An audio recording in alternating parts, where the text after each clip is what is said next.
Hvad er det for nogle sadler, du har her? Jamen her der står vi med vores nye Aviar-sadler, som er et forholdsvis nyt brand her i Danmark.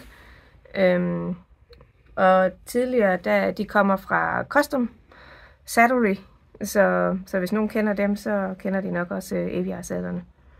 Og hvad specielt er der ved dem? Jamen vores Aviar-sadler, de er specielle ved, at der ligger en kompositbom inde i.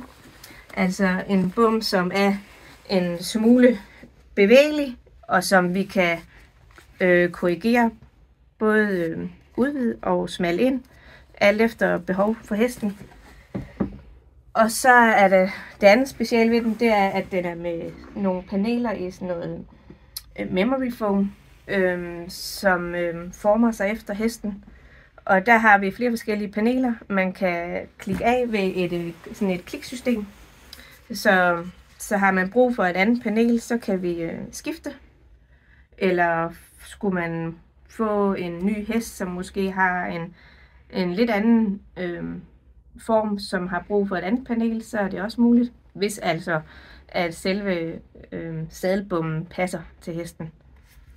Og så er det næste, der er ved Aviar. Den er lavet på sådan en måde, så man får en rigtig fin opstilling i den. Det vil sige, at knæstyrten sætter en lille smule højere, og det gør, at man laver et lille kip i sit bækken, og man får en rigtig fin position, når man rider rundt i dem. Mange professionelle siger, at det er nemt, og det er dejligt, og at de ikke er så trætte efterfølgende, når de har reddet i deres Aviar-sadler. Så kan man designe den lige, som man gerne vil. De findes i en masse forskellige farver, en masse forskellige pynt, og det er næsten kun fantasien, der sætter grænser. Her der har vi en sort sadel, hvor der er sat noget lak foran. Og så bagpå har den også fået lakdetaljer og glimmer. Og når man rider der med lidt lys på, så får man blink blink på alle pengene.